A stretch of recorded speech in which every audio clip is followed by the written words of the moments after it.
Hello, America. Welcome to the Junto Podcast, where we promote the practical applications of critical thinking and bold creativity. I'm your host, Edgar Mills. Thank you for joining us.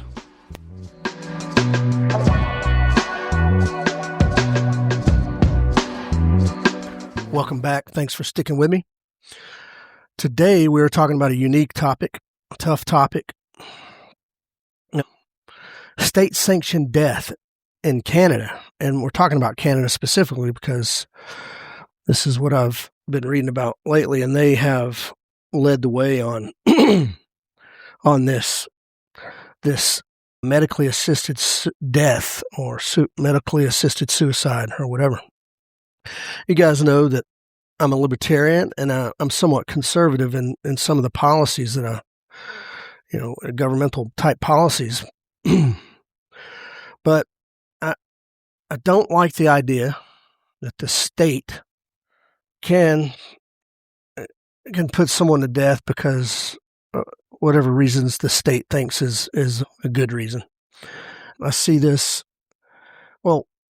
individual liberty, right? If you want to kill yourself, that's on you. You can get a life insurance policy that will probably cover that, but I don't know. But individual liberty, that's the foundation of free world, good people, individual liberty.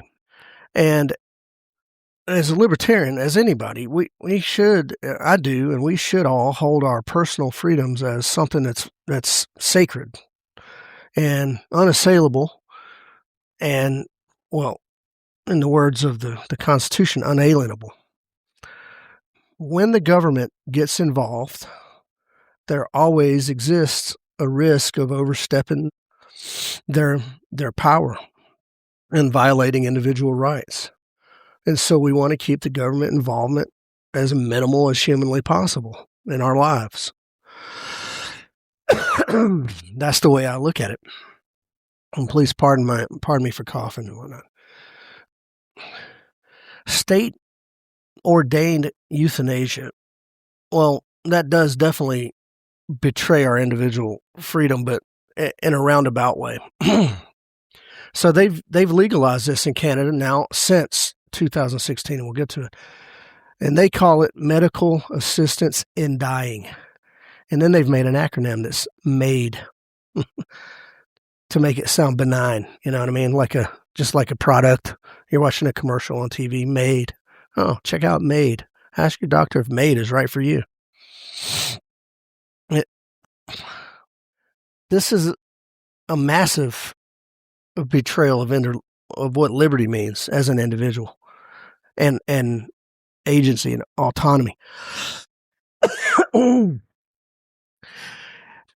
At first, they sold it as a compassionate way to help ease suffering for people who have terminal illnesses.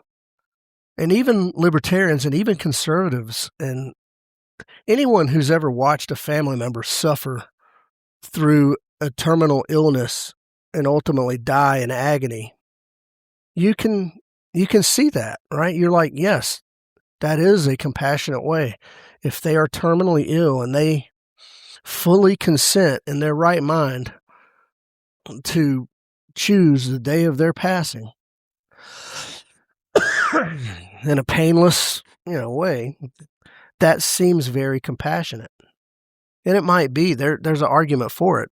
There is an argument for it. But what do governments do? What happens when government gets involved with anything? Government exists to expand and consume. That's what governments do. They expand and they consume. The government doesn't create anything. The government doesn't grant us any rights. The government doesn't do anything except regulate us and infringe on our rights and take our money. They consume our hard-earned money. Now, MAiD, this medical assistance in dying, MAiD, and that's what we'll call it from the rest of the time, MAiD. Not so it sounds innocuous and whatnot, but for brevity.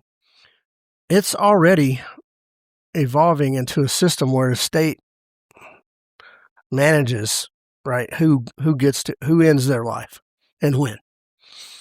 And bureaucrats get involved and they twist the whole idea of compassion into a governmental cost formula.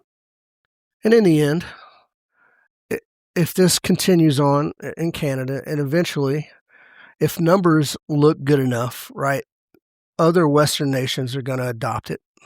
First world countries who have first world problems, but they're gonna look at this as a way to manage money and have more control over the population. And it's going to lead to some bizarre futuristic dystopia where government panels and bureaucrats decides who lives and who dies and under what parameters. All the time pretending that it's about mercy and compassion. That's going to happen. Oh, well, you're just saying that. It's hyperbole, Edgar. No, look at the history of what government does. And I'll say this.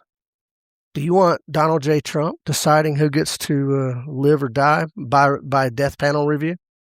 Do you want Benjamin Netanyahu deciding who gets to live and die by death panel? Or what about Starmer? What about Britain's Keir Starmer? Do you want him deciding who sits on that panel? Or maybe even, I don't know, the Ayatollah. Well, rest his soul, right? But why would you want anyone determining who gets? Because they just pick and choose, right? All these bureaucrats are just appointed, right? There's no election. Why would you even want to vote? I don't even want to vote on who gets to choose whether or not I live or die. I don't trust anyone. Excuse me. I don't trust anyone to make that decision, but God. Not even myself. Not even myself. Yeah. So, how did Canada get there, man? They started this back. The bill passed in 2016, and they called the bill C-14. And there was a Supreme Court in Canada. There was a Supreme Court ruling that knocked down an old law that banned assisted suicide. And that ruling focused on people with severe terminal conditions. Yeah. And you're thinking, oh, yeah, I mean, terminal conditions, they should be, yeah, if they don't want to suffer until they die. Right. I mean, you understand it, right? And death was for terminal patients whose death looked imminent. And they kept that very narrow. Those parameters were very narrow at first, just for terminal patients. Well, within 5 years, amendment to the bill or a new bill opened it up to where it was not just terminally ill, but now it's people with ongoing chronic issues, even if death was not imminent. So I have chronic pain, yeah, in my ankles and knees, and I have chronic headaches. Should I just be able to go to the doc and go, hey, man, just put me down? And if so, is the doc going to be like, okay, right on, sign the approval, the prescription for death, and then just send me down the hall to get, is that how it's going to work? So even if it's by my own choice, man, should the government do it or be the deciders? And even now, so that took 5 years to open that up a little bit. Well, another 5 years later, here we are in 2026. By the year 2027, they're planning to expand these parameters to encompass mental illness as a loan qualifier. Yeah, mental illness. Now, there's, classifications of mental illnesses are vast, and who gets to decide that? There's just so many fail points along the way. So, in 10 years, they've gone from terminally ill, imminent death to, hey, if you got a mental illness, you could be put down. Now, if you got a mental illness, are you able to consent? I mean, there's just so many questions. I don't even want to go down that road right now. There's just so many questions. And this shows exactly Just this example alone shows you exactly how government programs do what government programs do. They start small, then they take a foothold, and then they expand and grow and consume. Like a virus, they spread. That's what government programs do. They go way beyond original intent. That original intent just got their foot in the door. Are they protecting your freedom to die at their hand? They're not protecting your freedoms. What they're doing is setting up the conditions to completely usurp your freedom to live. Is what they're doing. Let's look at some numbers. We only have numbers as of 2024, just the newest released numbers.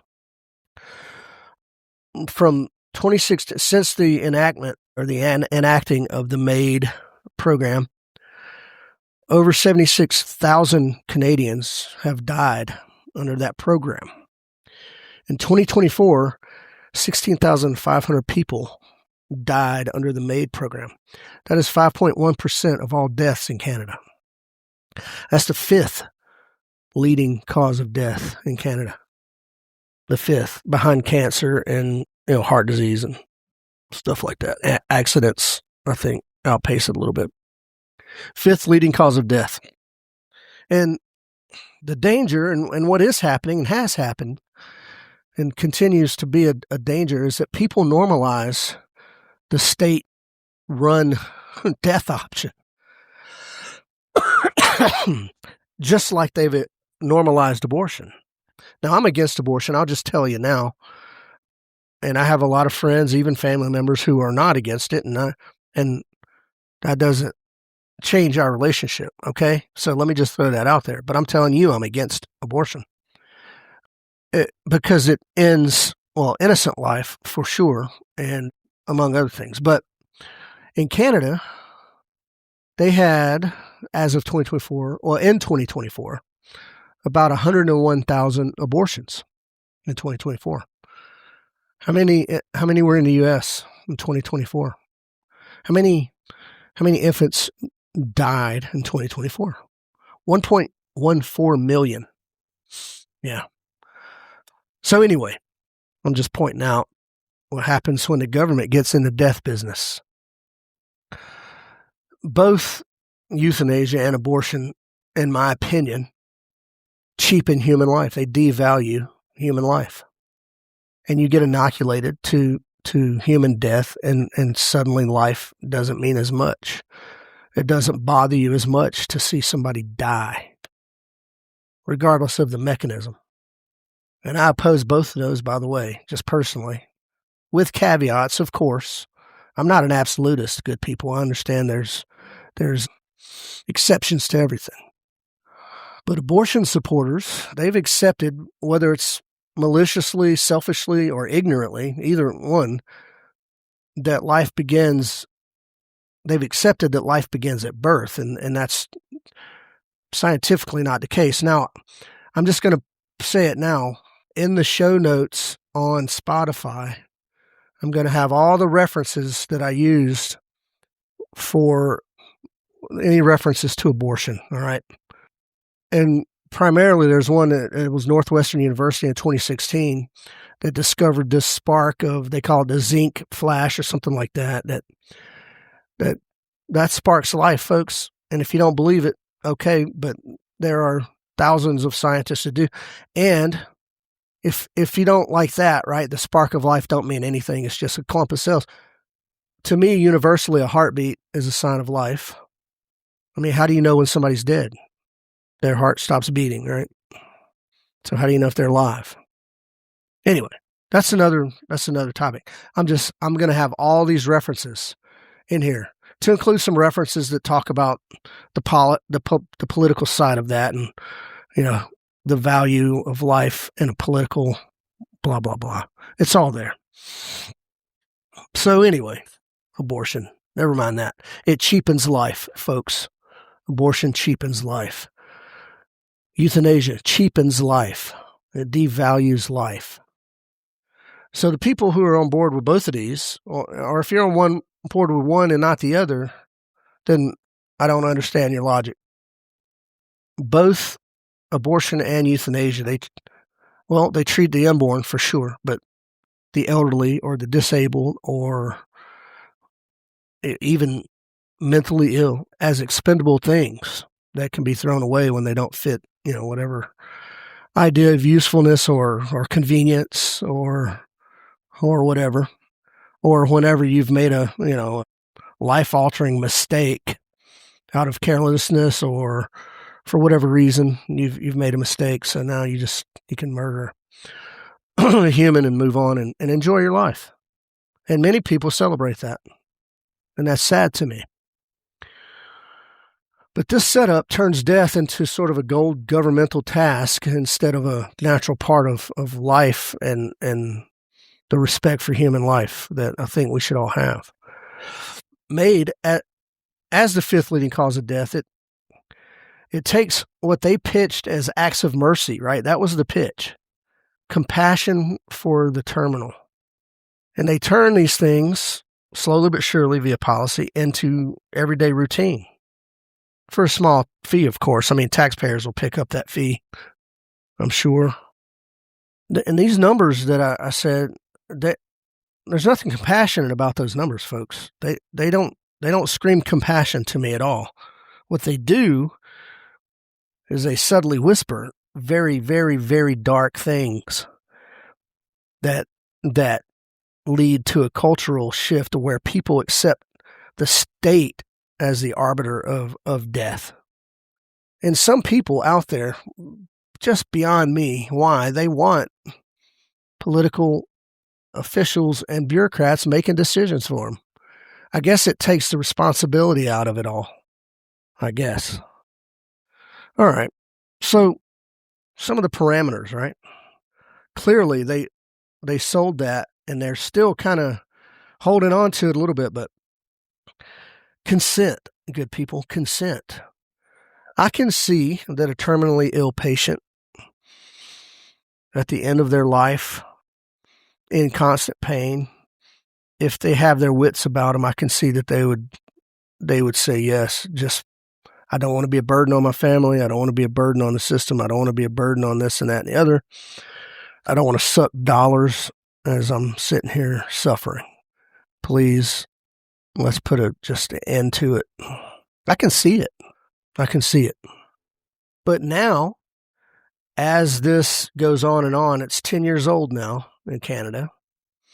We're starting to see stories come out where MAiD has blurred lines from consent into coercion, and that real and true freedom of choice is manipulated. Yeah. And this definitely contradicts, core libertarian ideals of all things being voluntary, without any coercion, without any force. Now, originally, Canadian law did require, they said, clear and repeated consent. And they banned the outright, force of euthanasia. They banned that. They explicitly did. But weak spots in policy, folks, there's always weak spots. There's always loopholes. I think they're purposely put in, even. And those loopholes open the door to abuse, misuse for whatever agenda, whatever it is. So I'll give you a couple for instances. There has been veterans in Canada, getting treated or helped for PTSD and then have received unsolicited offers to partake in this MAiD program. Yeah. Hey, man, I know you're dealing with, stuff right now, but why don't you just kill yourself? Folks, that's what we're trying to avoid. That's what we're trying to avoid, people. Don't. Oh, yeah, just kill yourself. Here, we'll help you. Healthcare officials and workers have suggested to homeless people who have turned down, long-term care, or there's a lot of homeless people out there that reject the system and don't want to be a part of it and would rather be homeless than to be in whatever structure. They have been suggested to partake in the MAiD program. Obese patients have received unsolicited, advice on checking into the MAiD program. Like, hey, maybe this is for you. Widows who are already suffering deep emotional turmoil at the loss of a loved one, a husband, have been offered to just go ahead and end it all. From medical professionals in Canada. Oh my God. Good people. This raises all sorts of red flags about undue influence and coercion. Undue influence and coercion. Now, there was an instance where a woman did go through with it, and after the fact, they looked into that they thought that her husband pushed her into it, and at some point she withdrew her consent, and it still went forward, and she still was put down. So now you've got, never mind government with ulterior motives. Now you've got maybe family members with ulterior motives. And we mentioned just a minute ago, what about people with mental illness? Who are they competent to consent? Who gives consent for them? It's madness. And then there's other, like, now you've got a certain sect of medical professionals, much like with abortion, who are like, yeah, here, do this first. Take this as your first course of action. So now you got people shopping around trying to find the doctor or the panel who's going to just go ahead and give the consent, give their recommendation to go ahead and end it all. Yeah. And then vocal critics of this talked about the involuntary euthanasia. And there is talk of, even in America, there's been talk of doing post-birth abortions all the way up till birth, and then that's just. Or what about involuntary putting down elderly in these who've been abandoned? They're in these old folks' home, retirement homes or just anybody not doing well, mentally. That people who can't consent, an infant can't consent. Good people. A lot of old people can't consent. They're not in their right mind. So people who were called conspiracy theorists raised these questions, basically calling it homicide, which is true, well before this law got passed. And now slowly, as time passes, we're seeing these things. They're not one-offs, folks. These ain't things that are just, oh, well, that's just coincidence. No. What it's highlighting, what it's showing us is that the system as it is, where if you're poor or disabled or alone and, mentally distraught, you can be, gently or, guided into making very, very definite choices, right? And then consent is nothing but, that's just semantics at that point. Getting manipulated into a thing. There's no such thing as consent when somebody's coercing you for whatever agenda. But hey, the homeless problem solved, right? Folks, this is a very dystopian solution. I'm thinking right now of Soylent Green. Not only were people dying involuntarily, but then they were being turned into food. Is that extreme? Maybe. Maybe not. I don't know, man.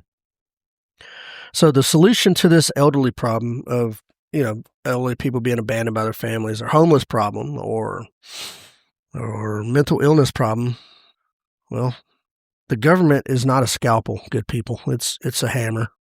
And that solution, that hammer, is death. Either voluntary or potentially involuntary. I do not like it. I do not like it. And you're like, Edgar, you're a man of free will. You could choose to die if you want to. Well, guess what? I can. That's right. I can. That's on me. It's exclusively on me. Well, and God, again, I could walk out of the house today and a tree fall on me, or I could sit and choose to, okay, I'm going to end it all, and swallow a bottle full of pills and fade away, whatever. I could do that. That's my decision.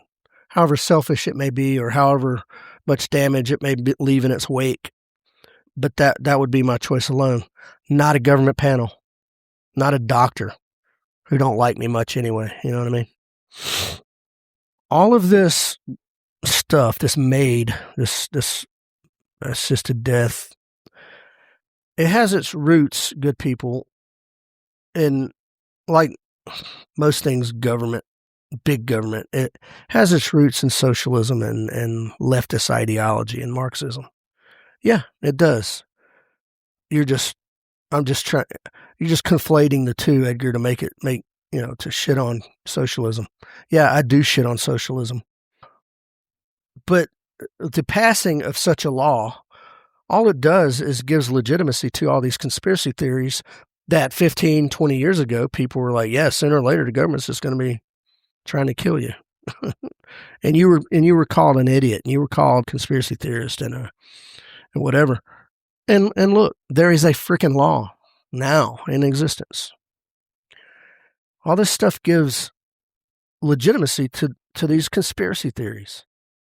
But how do I tie it to Marxism? Well, under Marxism, a person's value is tied to labor, right? And everybody's got to do their part, and each to their, whatever means and needs and whatnot. But the individual is secondary to the collective or the party. Yeah, that's what it is. And in a welfare state where resources are kind of scarce, right? Money, you run out of money eventually, right? That's why our budget, between the military and the second biggest suck on U.S. tax dollars are entitlements. Yeah, and everybody moans about the military, but nobody moans about entitlements. Well, the entitlements aren't going to save us from an invasion, for sure. We need a strong military. We don't necessarily need to be going around invading, everybody, who's not on the Rothschild banking system or whatnot. But we do need a strong military. But do we need all the entitlements? Well, if you're trying to get rid of Social Security, Edgar, you're just stealing money, blah, blah, blah, blah. Well, that was a scheme to begin with, and it needs to go away. I agree with it. I agree that it needs to go away. But there's probably a smarter way to do it, right? There's probably a smart way to do it. But half the nation don't even want to entertain the idea. Anyway, Marxism. In a welfare state, which we are a welfare state. We don't have unlimited resources. And eventually, people who are elderly, people who are disabled, people who are deemed non-productive will become seen as a burden on the system. To be pitied, for sure. Yeah, to be pitied. And if we could start a program to help them, okay, but right now the resources are very thin. And yeah, they're going to become seen. They're going to be seen as a burden, a drain on the system. Now, I was saying things like elderly and physically disabled and mentally incapacitated. Of the people who died under the MAiD program, 96% of those people cited losing fun activities or unbearable pain. That's it. I wasn't having fun anymore, or I have headaches a lot. It's unbearable. Folks, I'm here to tell you that what is bearable and unbearable is you don't know what unbearable is. Most of us will never know what unbearable is.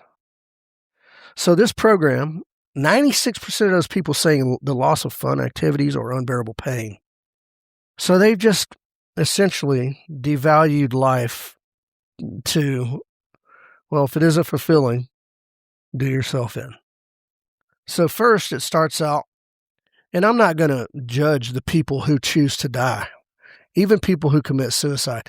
I do think to a degree it's a little selfish, especially if you're young or especially if you're perfectly able-bodied or if you have a young family or all these things where young men die. There's a little bit of selfishness in there, but that selfishness is clouded by, well, you don't feel, there's a lack of worth, of self-worth or thing. There's all kinds of reasons. Look, I'm not even pretending that I can get into all that. But first, the individual chose death out of, depression or angst or just, God dang, whatever else, etc. And we think, well, that's their individual choice and that's their individual right. And it is. But when the state steps in, folks, the state is going to eventually, and it's just the way it is. Look at history. The state is going to start to make those choices for us. And you're going to lose that individual right, that autonomy to pick and choose. And it just leads to a normalized culture of death. Socialized healthcare already rations medicine and then its services. And before you know it, they're going to be rationing life. That's what abortion is. It's rationing life. This new life will be a burden on this existing life. So it gets ratioed, man. It gets sold off for body parts. And yeah, libertarianism stresses owning your own body without the state meddling in it. But socialism doesn't. And socialism is a centralized decision-making, top-down control. And it's going to evolve just like the movies and the novels tell us it's going to evolve. Where they're going to start labeling the people who are disposable. And it's going to become a way to cut costs. But initially it's going to be dressed as compassion and kindness, mercy for the suffering. Now, you want to, we always talk about, well, we don't always, but the fallacies, right? Well, the slippery slope fallacy, Edgar.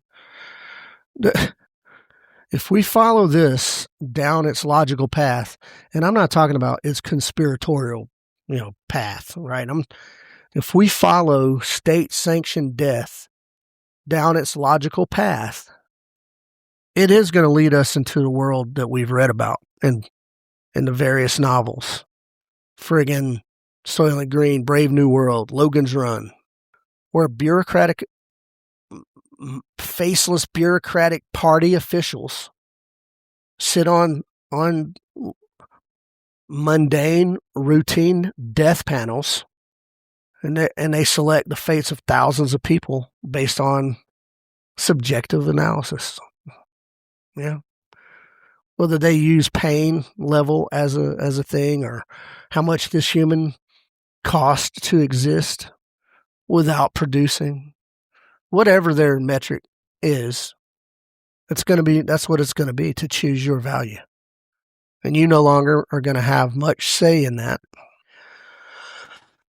That's not a slippery slope fallacy, folks. It's here. We've seen it.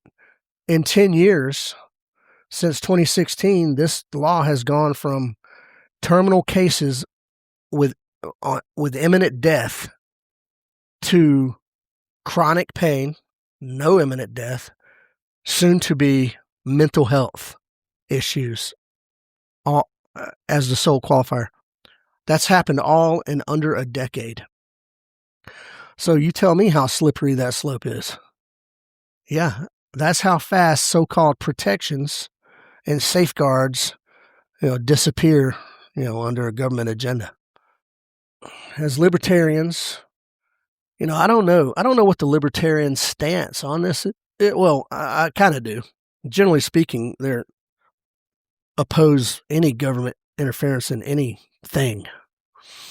Generally speaking, so I think I know how the libertarians think about it. But what about conservatives? I don't know what the standard, conservative stance is on this, because it's a very personal issue. Death is a very personal issue, good people. It's very personal. And I did a podcast on death not too long ago when my Aunt Pat passed away. So I'm not sure where but whoever it is, even liberals, good people,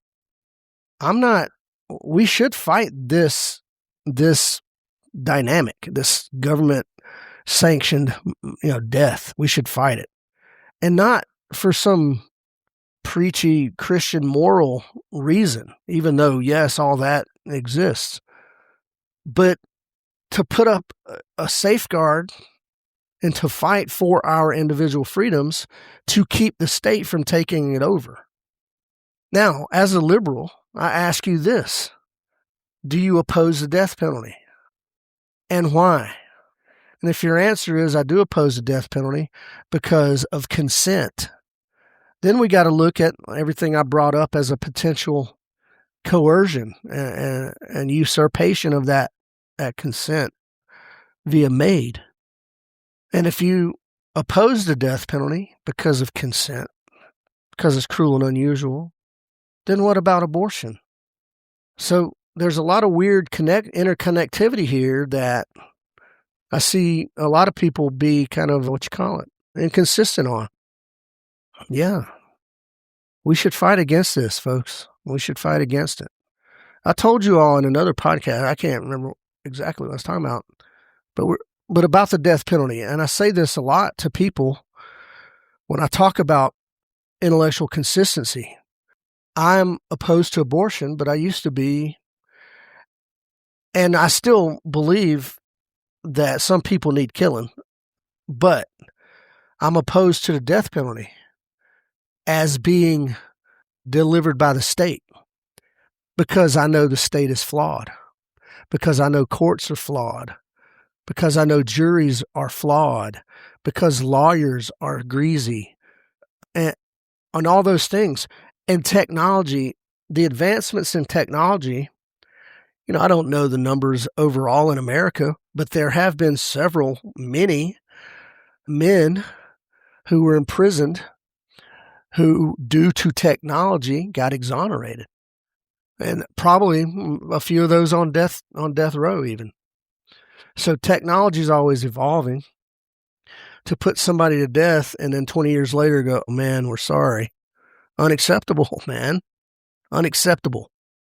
That being said, there are some people that need killing. So my point to all that was I changed my stance on the death penalty some years ago because it's inconsistent with my stance on abortion, that life is precious. All life is precious. And that a dude convicted of a heinous crime could potentially redeem himself, good people. That's, it's between him and Jesus, but it's possible. And for you to make the decision, or for the state to make the decision, it's unsat, because there's agenda, there's coercion. So, again, it's not to be preachy, right? That's not why we fight. We fight it to maintain control of our own freedom, of our own autonomy and whatnot. Because once the state can kill legally, it will abuse the power. That's the history of the state. That's the history of the government. You give it an inch, it takes a mile. Once it can kill legally, it will abuse that power. And Canada is a warning to all the other Western nations, good people. If you hand the government the right to impose death by law, death becomes common policy, and policy gets twisted and abused without fail. Look at any program. Look at any government program. So what do you think about it? Is that the future you want?